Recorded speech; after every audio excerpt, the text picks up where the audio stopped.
It's time for Getting Down to Business with Mark Mondo. This new show discusses trends, technology, and tactics to help the listener learn more about improving sales, saving money, and fulfilling a personal mission through entrepreneurship. As we come to the end of 2023, we wanted to discuss goal setting.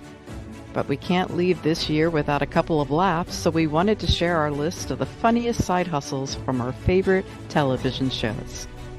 But first, a word from our underwriter. Welcome to Getting Down to Business with Mark Mondo on WVLP 103.1 FM.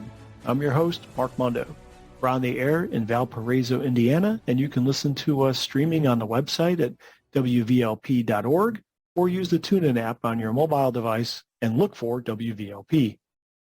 103.1 FM WVLP is a local nonprofit radio station based in Valparaiso, Indiana. This show, like many of the shows on WVLP, are made possible by the generosity of donors and underwriters. We accept donations at WVLP.org. Simply click on the Support tab and make a one-time donation or sustained pledge to WVLP. All donations are tax deductible. Underwriters are made up of businesses and organizations that support the shows on WVLP.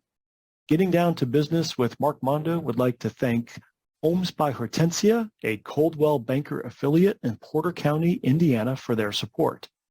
Homes by Hortensia has served the region's residential real estate needs in Indiana for over 12 years.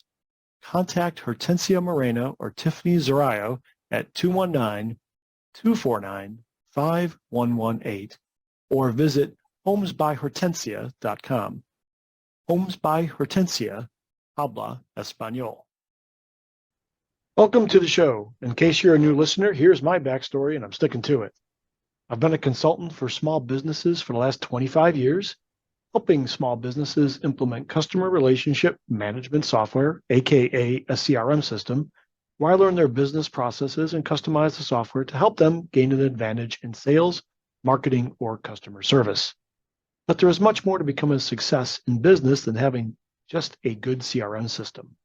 That's why I bring on guests to tell their stories and share tips on either technology, tactics, or trends they use to become successful. So let's get into it and introduce everyone here today. Well, actually, it's just two of us. So to my side is the producer, a star soprano. Oh, and she's my wife. It's Mrs. Cynthia Zimmerman. Hello, hello, my dear. Well, today we want to take a lighter approach to wrap up the year. I really thought I was going to learn something new, like learn a programming language called Python to write an API to make two programs talk to each other in the web. I wound up taking it easy instead. Oh, fun fact. The programming language Python was named after the British comedy troupe of Monty Python. Oh, wow. That's kind of cute trivia right there. So us computer guys, we got a sense of humor. Yes, you do. So one event did stick in my mind during this interim.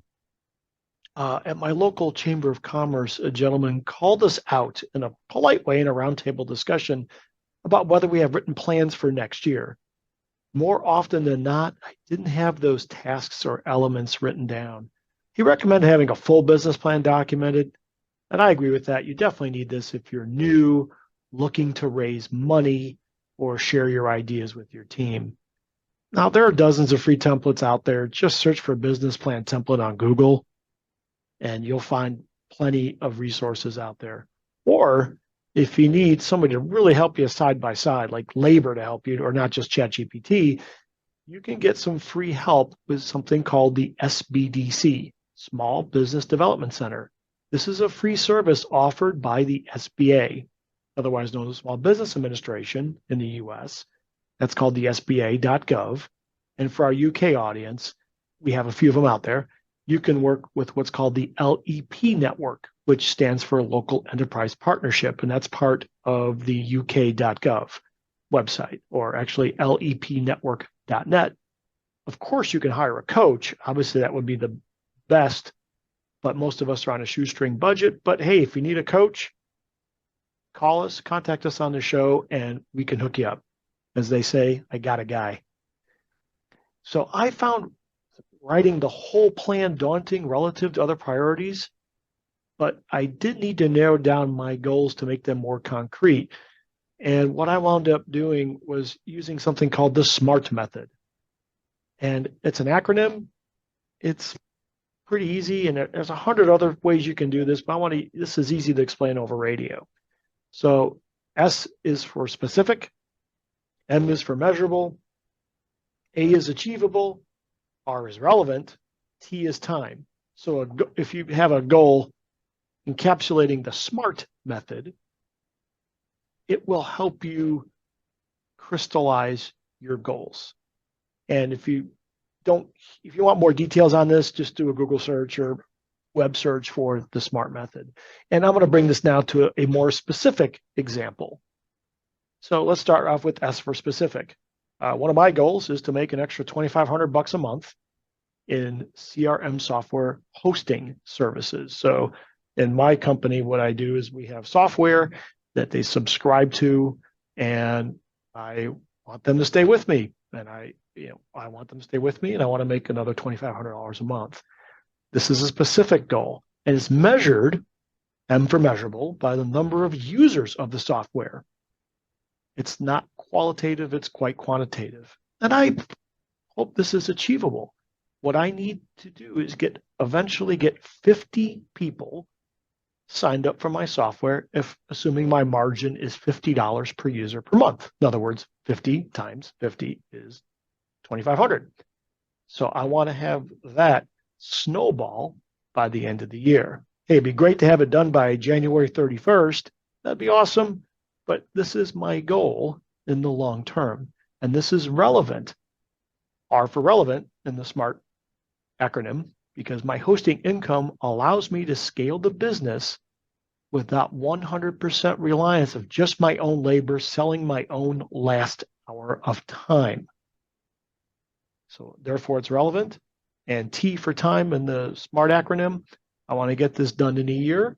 And if I did it right, hey, if I had 50, by January 31st, I got all 50 users, that's another 30K in my pocket. Or by the end of the year, you would have 30K in your pocket. That's right. Can you just say that one more time? For the whole thing, or for the whole thing, just, for me especially. Right. So specific, S is specific, M is measurable, A is achievable, R is relevant, T is for time. So for specific, you are writing down a specific goal, correct? A goal, correct. I want to make $2,500 a month in hosting revenue. Okay. And then how do you measure that? I measure that by every user that signs up for the software. So for instance, if there's a painter and they host my software and they have 3 people using my software for the painting company, that's 3 users on this hosting service, 3 out of 50 I want to achieve. And then achievable is how many people you think you can contact to get that service per month. Is that correct? It's achievable, meaning, is it in the realm of possibilities mentally? Rather than just saying, well, I'm going to be a billionaire and I'm going to go take out Warren Buffett and Elon Musk in net worth in 30 days. Well, that's not really achievable. I think it gives that realism element to it. Now, I can be accused of setting my goals too low, but that is a personal decision. And what I like about this is it's not driven by some externality. I mean, there are externalities on what you want to achieve financially and all that, but it's not some arbitrary number somebody's throwing in your face. Right. And I think it's true in that if you set an attainable, achievable goal, you'll actually do it. Yeah. Mm-hmm. As opposed to, I'm going to lose 100 pounds.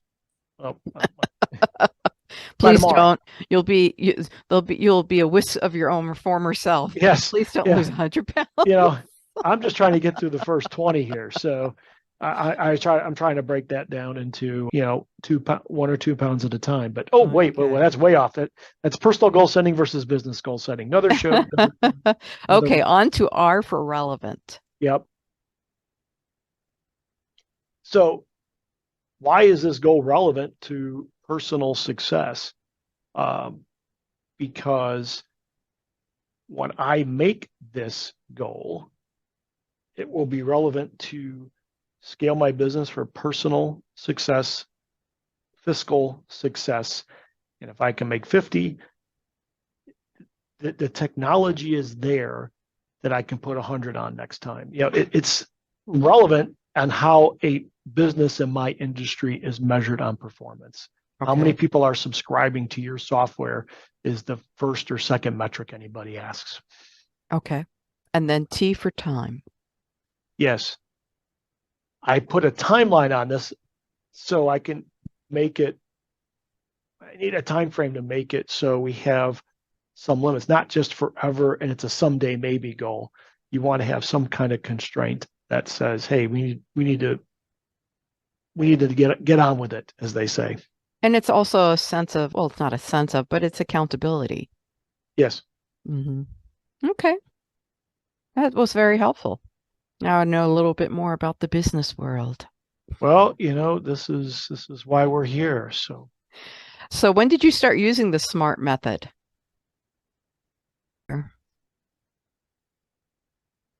So how did you get to using the SMART method? well, I wound up the hard way. I think that's how, yeah, the hard way. For probably 15 years, I really had it all in my head. I just said make money. I think subconsciously I didn't write them down because I didn't want to be my own critic if I missed that goal. Furthermore, I didn't like it when sales managers or vendors just throw down some arbitrary numbers for me to achieve just to benefit them and their spreadsheets and their boats and their yachts or whatever. I wasn't there to meet their goals. I was there to meet mine. So I think I just had that my own conflict that I didn't want to have. But on a personal side note, from 2007 to 2012, I put the business on the side, more in survival mode to get my mental health back on track. So by getting through those internal conflicts and putting those to rest, I was able to put the goals down on paper over time and manage that self critic luring in back of the mind. The mental health thing, it works. And our other guests have professed this mental health to get that in order, just as important as the tech skills. Yes, yes, definitely. You not only need to have your goals set or your SMART method written down, but you need to make sure that mentally you can handle what you're setting yourself up to do and have a support network. Oh, yeah. And we've heard that multiple times with our previous guests. And that brings me to the next topic. Okay, we got our goal setting, and we're trying to keep this episode light. And one of the things Cynthia came across was we call them listicles. Yes, that they Yes. actually. I went to a marketing seminar at a software conference, and they said this is a new, well, maybe 10 years old method of writing for the internet. Listicles, top 10 this, top reasons of this weird trick does this. It sets the expectation of a short article and what a user is going to get out of it, so they'll clickbait it. Hmm. So we fell for it, and we We got a did. topic. We And fell hard. what did we find? We found 12 characteristics of successful entrepreneurs. So we're going to dig into these and see if there really are good stepping stones for new and current entrepreneurs. And by the way, we found this, guess where? Entrepreneur.com. Yes, I did a lot of deep research here, but I thought they were pretty interesting. So let's dig into them. Number one, an entrepreneur will take what they do seriously. So that means that they don't see it as a hobby. They actually see it as their career, their job, and they're going to commit to it. Wouldn't you say? Yes, and when I read this, my reaction was, duh. But I Okay. think, all right, I'm being a little cynical, and maybe Yeah. my age is showing or something to that effect. Yeah. Yeah, you got to be serious, and I know Yeah. there's serious. It's not a hobby. I think Mm-hmm. might be a better way to do this. Yeah. Not a hobby. When you think it's a charity, it might be seen differently, and I Mm. think that's where I wish they refined that a little different. Yeah. Well, the next one isn't a moment either. Number two, an entrepreneur will make it all about the customer. And that's also, I think, another duh. Yes, I think we got a sound effect, either duh or really. Maybe number So, three will be more in well, let's talk depth about for that a little us. bit more. Let's talk about that a little more when they make it all about the customer. Yeah. Yes, customer experience is that's Mm-hmm. the latest phrase that's going around the marketing circuits. It's customer experience. It's all about people are buying experiences Mm-hmm. just as much as the product. The if you can make it, yes, you got to make things client centric or customer centric, but I think there has to be that balance. You're not a charity. Mm-hmm. Find your worth. I think that would be the big key. And I don't know if this phrase really helps you stand your ground. Mm. Well, it also to me reads into you have to have that work-life balance. Yep. Um, yes, you're there to provide a service or a product to your customers, but I remember Mighty Mo, our wonderful lady who has her own fitness center, was saying that you still have to put down, um, the expectations of what you can give to your customers and not to go over that so that you're taken advantage of. And so I see it as more, yes, be polite to your customers, give them a good experience, make sure your website's easy to use and navigate, that you have a good product. And if they have any problems, it's not difficult getting in touch with you. But that also being said, you're not at their beck and call 24/7. Yep. Yep. All right. Number three, the entrepreneur will make the big decisions carefully, which Mm. to me is pretty straightforward. I mean, if it depends on your business, is it just you, or if you have a few people, you need to, if it's your business, you are the one who's going to be making those decisions.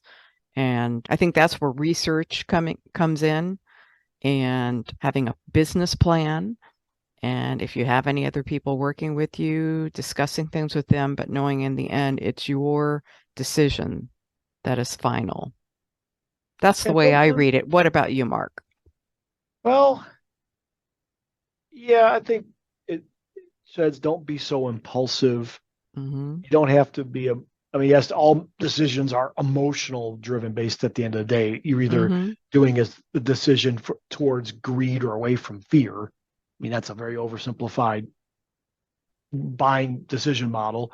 But if you're going to do it, I think you got to analyze your decisions behind something. I'll share I can't think of any guests that we talked about big decision making carefully, but I'll talk about one I just made about a year ago today. I went shopping. I made a big decision carefully. A colleague of mine was retiring in the United Kingdom, and that's why you'll start hearing some UK references. And I went shopping about a year ago this week and bought a company over there. I made the decision carefully. Did I plan? It could have been better, but I did decide carefully. So I think there's always that element of, yeah, you got to take it carefully, but eventually you put something on the line. And Cynthia was there as part of the support network. On do I move this? I mean, our Mm-hmm. fantasy is to go over there every week just to see a client. I hope in the by 20, part of my goal setting is to get more of that revenue so we have an excuse. I mean, we just have to go. Well, I think the fact that you purchased an international business feeds right into number four. Entrepreneurs aren't scared of the road less traveled. Oh, yes, yeah, no fear. Oh, oh boy. Uh, I don't I know. mean, there is always a sense of fear and new things that you don't know and that you feel are a good possibility, but can still be a gamble. And I witnessed that with you when you purchased this new business in England. But I do know you did a lot of research. You asked a lot of questions from trusted colleagues so that I think you had enough in your bag to be able to take that trip down that road less traveled and not fall on your face. No, no, we celebrated a milestone. We paid off, we got one Hmm. of our investors, the seller has been taken care of on Hmm. his side of the equation today. So it is now my road to travel, or not I, Hmm. it's ours. I'm not Hmm. Horatio Alger. Hmm. But yeah, to abate your fears, bring that. How many times have you had the support system called out? I would say out of 20 something shows we've done so far, I'd say 20 something say you got to have a support At system. least the majority, maybe one or two not, but the majority of people always say that they have a support network of either family members, friends, in addition to colleagues. So, Actually, what about this? There was a two episodes with Cindy Chang yes, and Bob Lambert that talked about faith, an element yes. of religious faith, Mm-hmm. institutional faith, or spiritual faith, depending how you look at it. Okay, no theology sidebars for me, but it is about that. There is faith. Mm-hmm. There is faith, no matter which God or gods you worship, there's faith at the end of the day. One other great thing I learned, not great, but hard earned nugget I learned was a colleague of mine or a client of mine. He's an investment banker, and he said, "Look, you will never ask enough questions, and you can turn the business into something else." And I did. Mm-hmm. So we'll talk about that maybe down the line here on some of the other points. But yeah, there's definitely an entrepreneur definitely is not playing it safe. No. I think there's a I think there my personal experiences. I think there's obviously an element of fear. I don't know if that's the right word of going to work for somebody else. That somebody else in a secure job can be, like, hey, I'm closing the doors tomorrow. Oh, Mm-hmm. we didn't make our numbers. I need another yacht. I mean, there's always Mm-hmm. a fear of working somewhere, but I think it's just different. Well, yes, because unlike you, I'm not really an entrepreneur. I'd rather work for somebody else, but then again, I also make sure I'm working for someone I believe in and trust. But as an entrepreneur, I do know you spend a lot of time doing research and asking questions and doing more research. And even though you might not get all your questions answers, or there's always surprises in anything, I feel you still have a good foundation that it doesn't totally knock you off the road and that you're able to get up and continue. Um, for instance, you had to learn a little bit more about certain technology trends.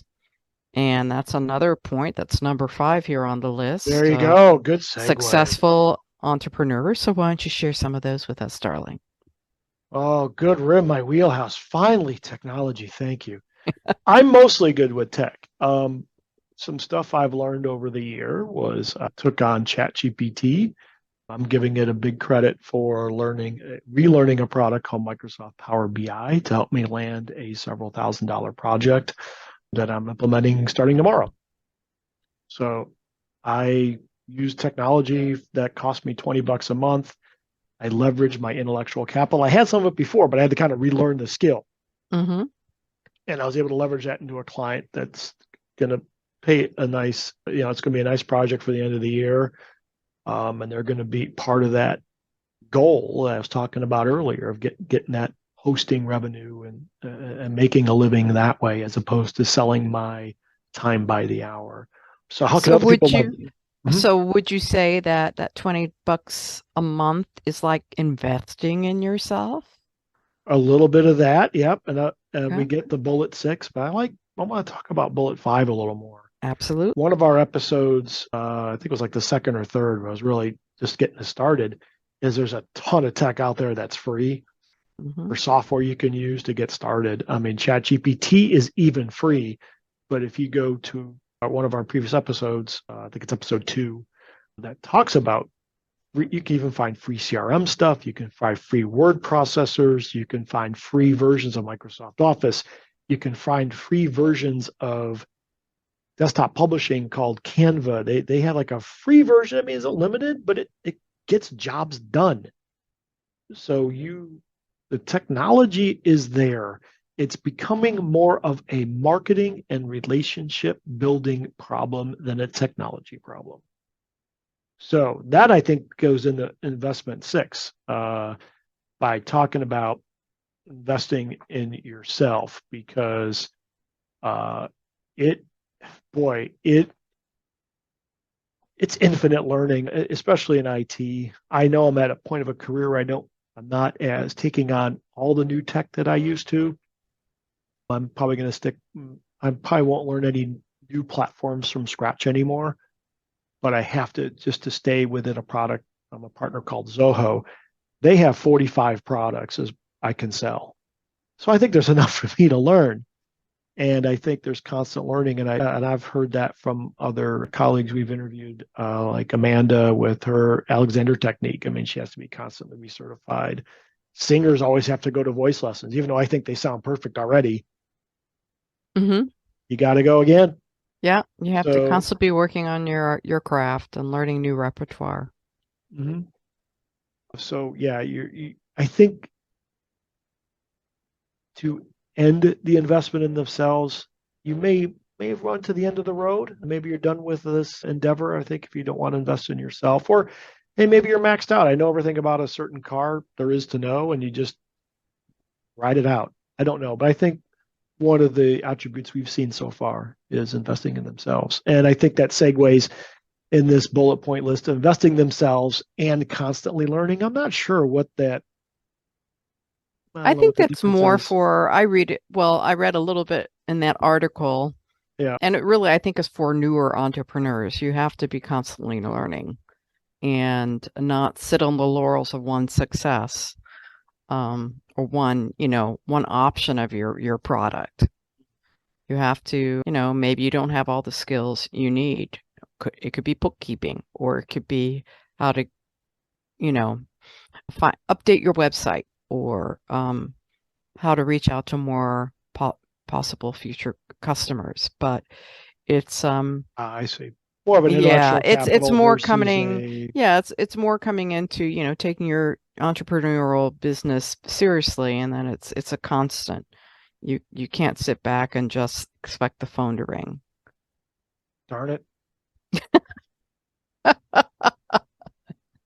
I know, So I I want to know. sit back and not be afraid of risk. Darn it. Okay, so that segues to eight. And we got some great examples of people that took deeper dives than I ever did. So number eight was they're not afraid of risk. I think we got a couple of stories of, I'll focus on, I'm going to be biased, my brother and Connor Macon, who are both two commercial real estate investors commercial brokers working on their investors, on their investor side. They are not afraid of risk because they're going to start investing in proper commercial properties. They're going to put their money where their sales mouth is and start investing as well. And with great risk comes great reward. They're definitely not afraid. My brother's story, he's on one of the podcasts. It's called "From Frustration to Freedom" is the title. He, yeah. Thanks, ChatGPT. It made that alliteration. It likes alliteration. So, um, Matthew's story for talking about risk is unfortunately he was going through some tough personal times up here trying to get corporate jobs, and he wound up going to Florida on his own. Our dad hooked him up, but he started off with no customers. He had my father's professional network, and he started with that. And so, and that's it. And he started with that and built a professional network. I mean, that was risking everything, leaving your family up here in Chicago to go get that done. And Connor's journey was he was struggling with addiction, and he could have gone down, I'm sure, a lot darker paths than what he has today. So to risk rejection, to risk getting on the phone and talking to people and saying, "Hey, you want me to sell your life's investment?" It's a pretty big ask. Mm-hmm. And then Yeah. the fun sidebar was one of the guys. His name was Carlos. He tried to pitch a certain former president at Mar-a-Lago. So he tried to put his business card through the Secret Service guys. Yes. And it happened to be a poker chip. Yes. Was his business card. Very classy. Very classy. It's right. And Gamble with me. he really thought he could literally flip his business card over the wall of Secret Servicemen, and it would just land on that person's table for some reason. And he had a lot of guts, but in the end he realized, okay, The phrase was "not today." not today. Yes. I love that. Yeah. Secret Serviceman going, not today. Not today. So I will see him in 2 weeks. I'm going to try to get Carlos on the podcast as well with the other guys and talk about how to move you up to success when there's a lot of doom and gloom, and it's easier for me to fall for. Before we get into the next segment, we wanted to let you know you're listening to Getting Down to Business with Mark Mondo on WVLP 103.1 FM, a community radio station out of Valparaiso, Indiana. Thanks for listening, and let's continue. They're willing to experience failure. Oh, yeah. Mm-hmm. Oh, yeah, I got some stories. Why don't you share one? Oh, boy. Okay. All right. I mean, you opened yourself up to it. I know, right? Right. The chops there. Here we go. All right. So the toughest one was during my real hard time in the troubles from 2007 to 2012. I put all my chips in a product called Dragon Medical Practice Edition software. Technology was cool as heck. It still is.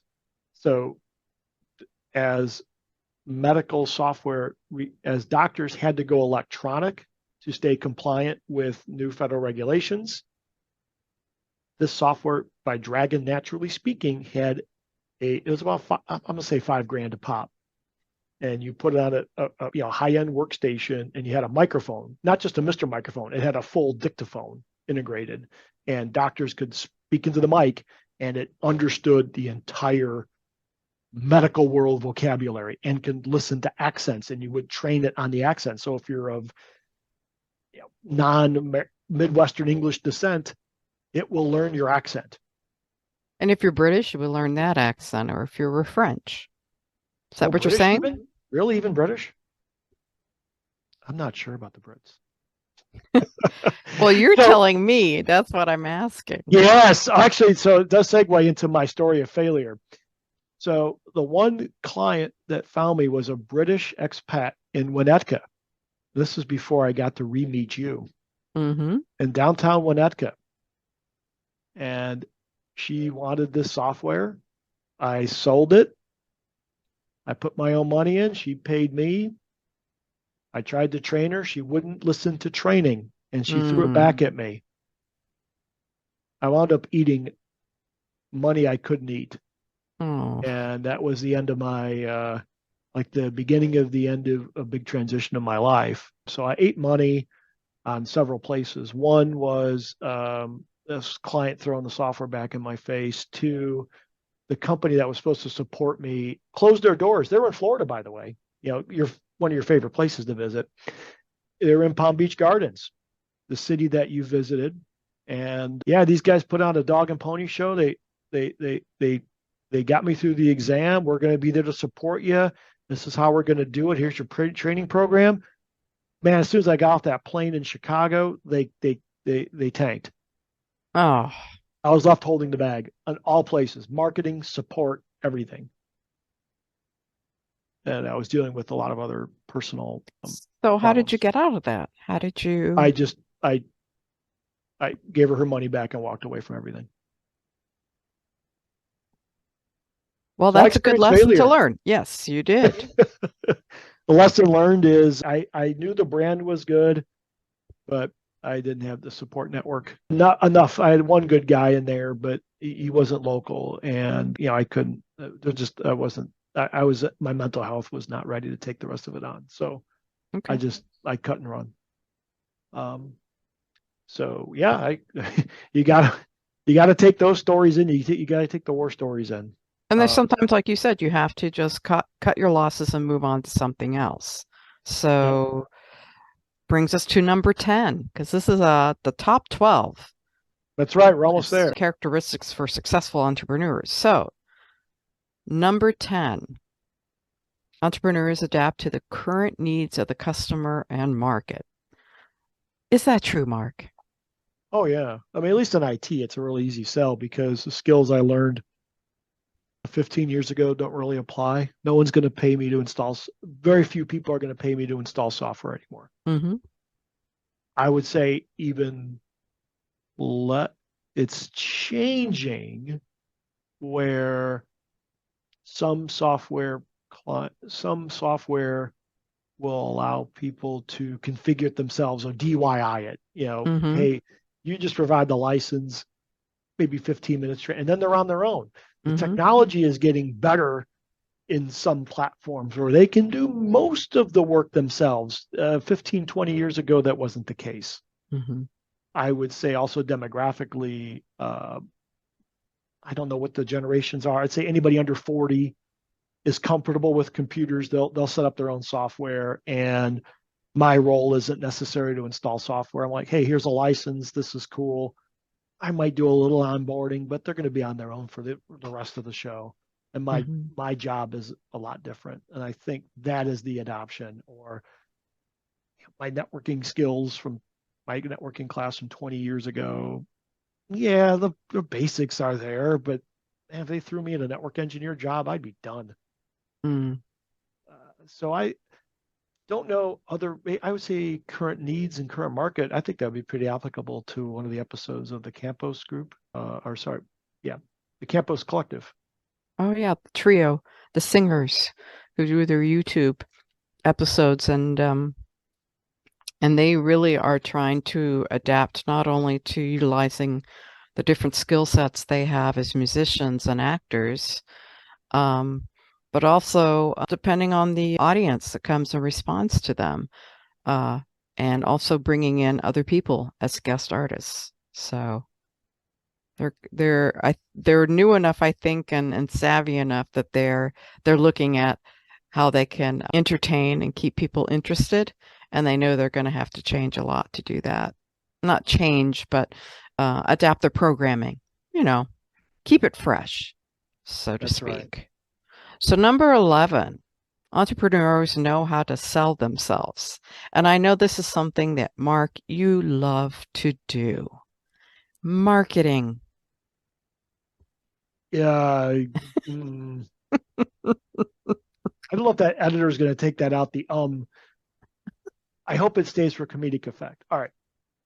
Entrepreneurs are really good. I think that they should know how to sell themselves is the better statement. Entrepreneurs usually start because they're really good technical proficiency at something first. Mm-hmm. They're not usually salespeople by default. So I think getting better at sales training, whatever that looks like, marketing training, getting out there, marketing, or at least bring somebody with you as a partner to help you sell. If you don't have that skill, either A, you got to build it, or B, you better partner with somebody quick. Just being a really good technician, I don't think will be a key to success any longer. Well, didn't you have to hire someone? A certain person? I have. I did. I've done it. I haven't been as successful as I'd like, to be honest, with salesmanship. I've done sales training. I've done sales in the UK. I worked with somebody. It's not a personal matter. We couldn't. It just wasn't working in terms of the methods and who we were talking to and why. It was a challenge. But knowing how to sell yourself, the challenge is getting yourself in front of somebody to present. And number 12, entrepreneurs network. And I've noticed that since you've moved to Grays Lake, that you have done a lot more networking. Yes, that was a tough push, but I did it. I started in April this year, March, April, I believe. Mm-hmm. And the reason was what was working for me. What is that other bullet point number 10, adapting to the current needs of the market. For 20 years, I was able to live off of a certain vendor's brand recognition and being one of the only people that know how to support it. I'm still one of maybe 70 to 100 in the country that are really good at it or certified in it, but that brand is dying. So I can't wait any longer. And so I had to make an adoption to go out and network and present myself locally. I got really lucky. There's a neighbor here. Her name is Cheryl, and she was kind of that next lead, and she was just a godsend. And I was able to connect to her community of people. And then I started going to I'm in about three main groups or three tribes of people in the Lake County, Illinois area now. And it's going to have its own momentum. People know me, and I go to a breakfast at this little American diner over in Libertyville. They go, Mark. And I'm like, wow, huh? No. So it definitely makes you feel good. It gives you a lot of external validation. But boy, it's a push. And I think one of my goals is to bring somebody on the show that is really good at it. And I've gotten better, but there are people that are just excellent. There's some people that are better talking to others. They're extroverts. They like socializing. They like introducing themselves or meeting new people. And both you and I can do it. I think I can do it a little bit easier than you. Yes. But we're not extroverts. It's something we've taught ourselves to do and get better at. But yeah, it would be interesting to have somebody on that you've met through those networking opportunities to come on and talk about how they do it and why it's so easy for them to do. Yep. And one of the guys in the show, I think there's a lot of people on our show that do really good at this. I think Cindy Chang said she's really good at it. It's been one of her keys to success. I noticed Tina does a lot of work with her piano circuit as well as the church circuit, the Christ Church circuit, I believe. Yes. And you also have people like Tom that was on for security. Oh, Tom Gottfried, yes. Tom really Gottfried is a great networker. And we just, popped into our favorite local coffee shop in Grays Lake. And he was there with a new customer and introduced us, and we had a really nice talk. And also it was just like he knows so many people and he keeps recommending people to other people. It's just really a gift that Tom Godfrey has. Yes. Yeah. And one last thing on the network is if you're going to do this, instead of trying to find clients, I think the best thing to do is what they call power partners. I know it's kind of a hokey term, but no, it's not a hokey term. Power partners. Right. I mean, it's about building relationships, whether it's with people that can find you customers, or it's really just building relationships, because who's going to want to go with a recommendation of someone they don't trust to recommend, and vice versa. So it's building those relationships that are going to help with the networking. And that's like, my friend Tina has built relationships with people in the music world and with parents of children who want to learn piano. And it's a long game. It's a long game, but very long game. But something you have to do. To be successful as an entrepreneur. There is some hard costs to it, but it's still the probably cheapest way to gain new sales, I think, or one of the cheaper ways, because you're investing your labor to get there. And there's obviously some nominal fees to be in the Chamber of Commerce, or if you're in BNI, it's a decent penny. And one networking group in Grays Lake, and it's $600 a year. Hey, but I get a breakfast, so why not? But so there is some hard cost to it, but it's definitely cheaper than putting an ad in a newspaper. And right. Who's got those now anyway? Right. And you're really pinpointing your contact and with people in where, if you're just spreading it to even digital ads or print ads, you're still not going to get that same return as you would being face to face with those people. Nope. All right, so those are your top 12 characteristics of a successful entrepreneur. Now on to some fun things to close out the hour. Mark and I have some favorite shows, and we were just tossing it around, and we came up with the following. Would you like to introduce it, Mark? Well, yeah, because it's a gig economy now. We got our DoorDashes, you got your Ubers, you got Lyft, Postmates, and even something called Amazon Flex. What is Amazon Flex? I Yes, have no idea. You can deliver packages with your sedan. You just need like a four-door sedan or bigger, and you can start delivering for Amazon. Wow. But it's there, right? It's the gig So economy. you're a contractor. You're not even an employee of No, Amazon anymore, right? no, it's like just like the Uber, you know, they don't have to So buy it's your car. another side hustle. Okay. Yeah. So, but we've always had second jobs, and Mm-hmm. those are tough. Mm-hmm. I wanted to talk about ones that were fun, and we just came up with that this morning. So Mm-hmm. we're gonna run through a list of some of our favorite side hustles and or just hustles, and then we're gonna wind up the year with that. So Okay. what the first one we came up with just out of the blue was from The Office, the U.S. version of The Office. It's Dwight's Beet Farm. That's right. He sells office paper by day, but he's got beets on the weekends. Oh, and he knows everything you need to know about beets. And it's very serious about it. It's just He does. hilarious. And he has this crazy little brother that lives on the farm. He's a little slow, isn't he? Yeah, he's a little slow. So these So were all yeah. based on some of our favorite shows. So just Oh in yeah. case you So didn't our get that, people, these are yeah some side hustles or gigs that people do in some of our favorite shows from, what would you say, the 90s and the early 2000s? yeah that's about our Yeah. era. Yeah. I got nothing. 1 show for 2010 and up. It didn't make the list here. I might throw in there. It just came out this Well, we month can on give it an Netflix. honorable mention at the end. Yep. The next one is Parks and Recs. And there is that one character in the office named Tom. Tom And Haverson. and he's always looking to make extra money or be a successful entrepreneur and leave his city government job. And he's had little businesses, they all fail, but he is so enthusiastic and such a go-getter that we had to list a few of them. One was renting suits. He would rent suits out to people, thinking he could make a killing. Yep.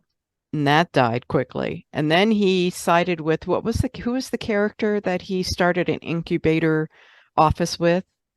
Yeah, it was one of those tech bro offices Right. with And daddy's money. with daddy's money, and they had hired a famous basketball player to come in and just play basketball to give them some image to encourage, to make people feel, wow, these people are really successful. So basically, we're doing everything you shouldn't do as an entrepreneur.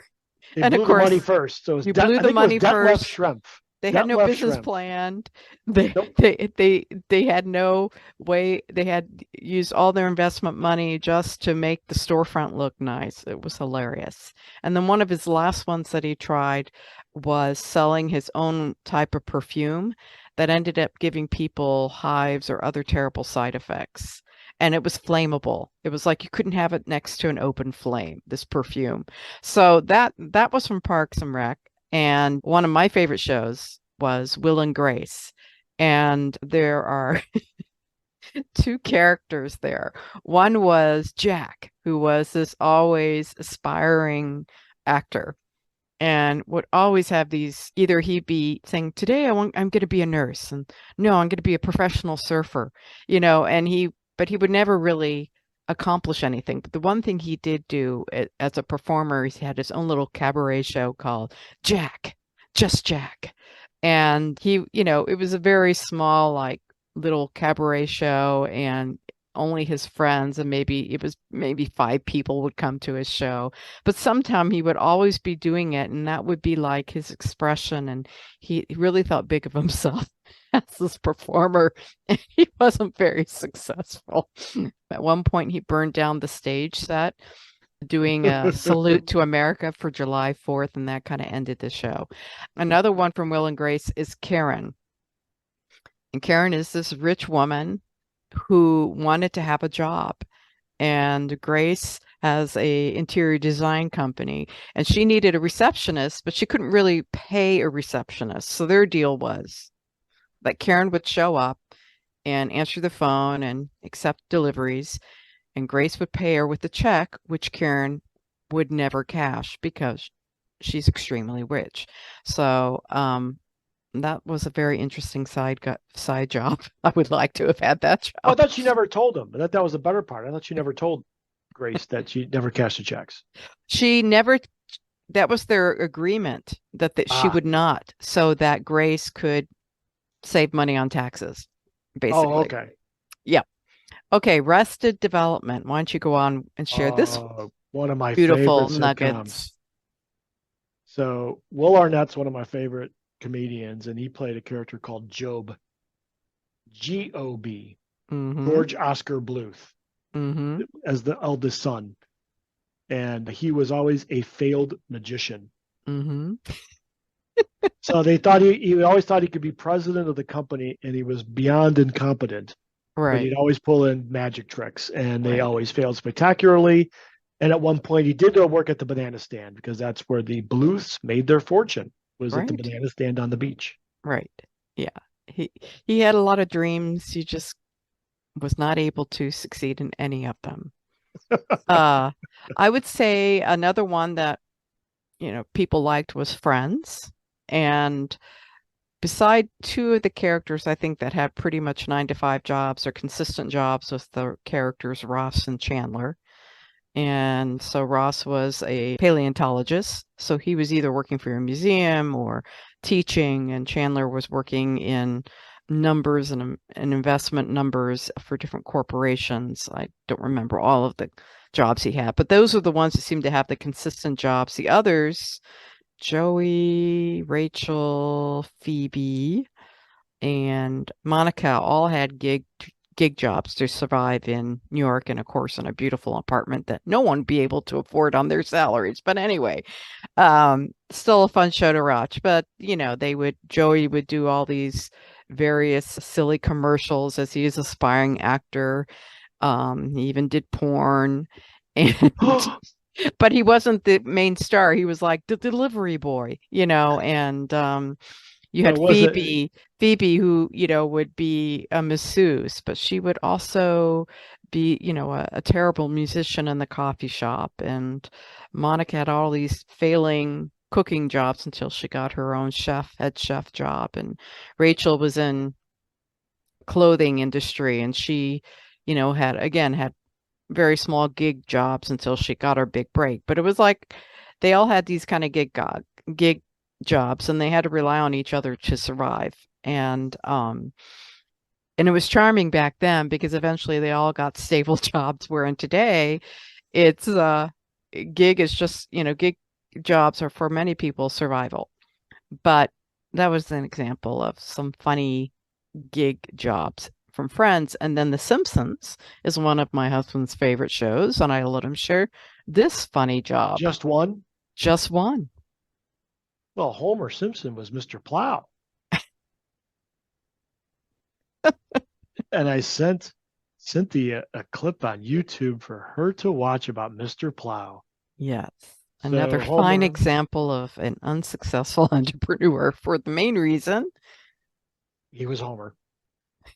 But he was successful for a day, and then yes, they had a great resolution, and yes, he puts on a commercial like Cape Public Access at 4 a.m. He makes his kids stay up late to watch it, because it was because it was all like a 4 a.m. is the only time they could afford. Right. And so yes, he was Mr. Plow. So maybe I should get a jacket and get it stitched with Mr. Plow. No, you shouldn't. Just leave it with the show. But yes, that was a typical Homer. I'll put, I'll get myself a Mr. Plow jacket and a snow plow, and my kids will do the commercial. And after the commercial ran, he expected the phone to ring. And after 1 or 2 days, it didn't. And that was the end of Mr. Plow. Oh, and we have many examples of unsuccessful entrepreneurs in the wonderful TV series Seinfeld. And We went over the top because we can. because we can, and I think you should start it off, honey, with Kramer. Oh, I'll start with Kramer. Okay. Yes. So Kramer, for those who don't know the backstory, it was Seinfeld's neighbor across the hall. And the running gag the whole time was he never had a job. He was always on strike at the bagel factory. Mm-hmm. So he had all the time in the world. We don't know how he paid his bills. It didn't matter. It was that great suspension of disbelief. Right. But he always had something called Kramerica Industries. And I found a Seinfeld Wikipedia page, Seinfeld Wiki, that I've got a quick list of 6, or maybe 7. So Kramerica Industries had the following businesses: make your own pizza place, oil bladders, And and what that's were the one where he oil bladders. So he had these rubber things that he would throw off the building in Seinfeld's apartment to see if they worked or not. So wow. if an oil tanker ran aground, if they had the Right. big bladder, it wouldn't cause a spill. Oh, I see. Okay. He had a chain of restaurants that all they served was PB&J sandwiches, peanut butter and jelly. He also tried to put ketchup and mustard in the same bottle. Uh-huh. A coffee table book about coffee tables. That was his most successful adventure. Yes. Yes. And he also had a rollout tie dispenser. Wow. Surprised he's not a millionaire on that show. You know, I could go on. I just want to go on and on. But Cynthia, you got some of the other characters. I'll let you take care of the other characters. Well, Elaine loved muffins. And so she was, I think, a former boss of hers or someone that she knew.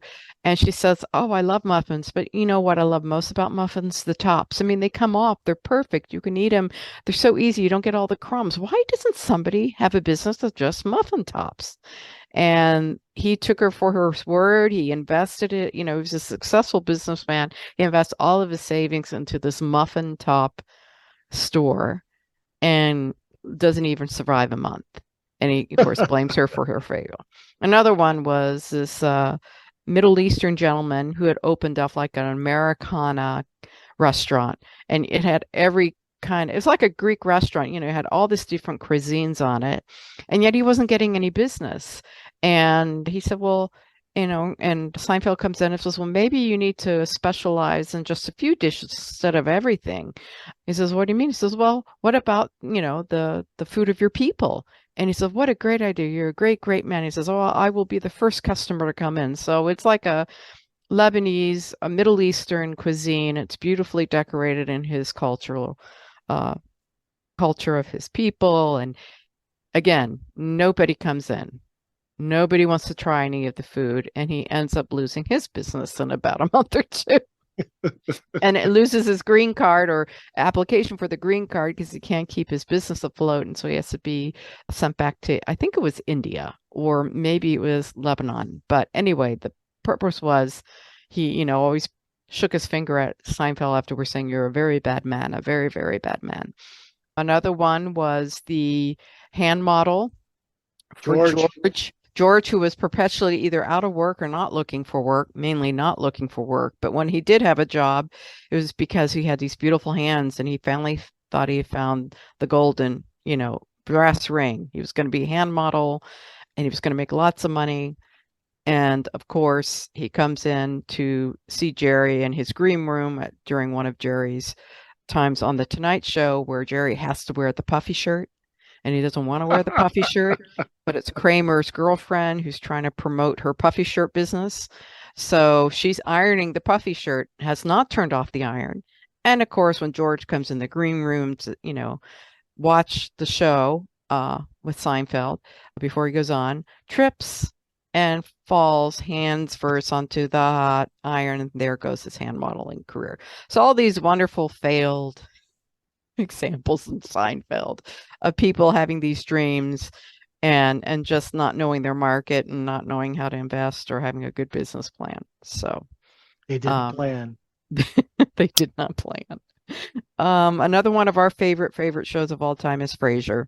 Oh, before I forget, And one yeah, honorable mention honorable uh, mention. by Jerry Stiller's character. Uh, Oh, yes, Jerry Stiller's character. George's Yes, dad played George's dad. who made his fortune in raincoat. No, Jerry's dad was raincoats, but Jerry Stiller invented the man's ear.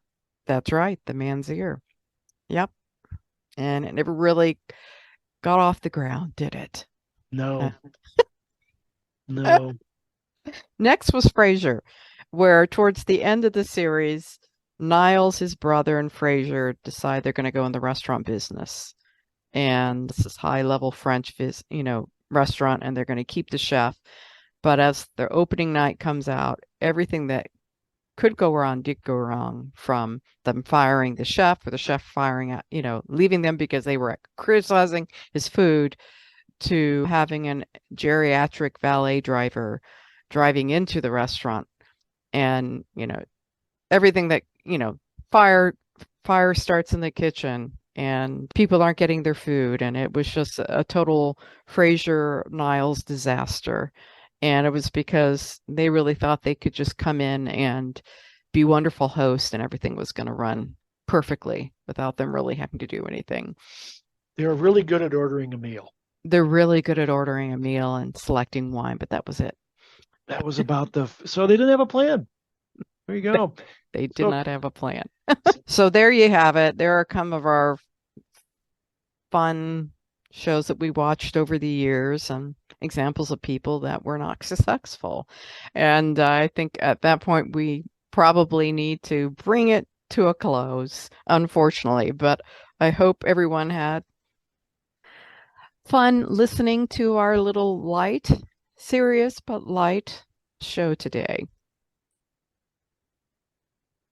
Well, we've reached the end of the hour here, and we've concluded on Ron Swanson for 2023, and that's just fantastic. And Cynthia, thank you for keeping me on the level, keeping these shows together, and keeping me on time. You're very welcome. I've enjoyed doing the shows with you this year. If you missed some of the show today, you can listen to the replay on Thursday at 1 p.m. Central Time on WVLP 103.1 FM, or live stream at www.wvlp.org. And we store the past shows on Mark's website at www.mondocrm.com/podcast, or you can listen to the podcast on your favorite app at any time. We're listed in Apple Podcasts, Google Podcasts, Spotify, TuneIn, iHeartRadio, Amazon Music, and Podbean.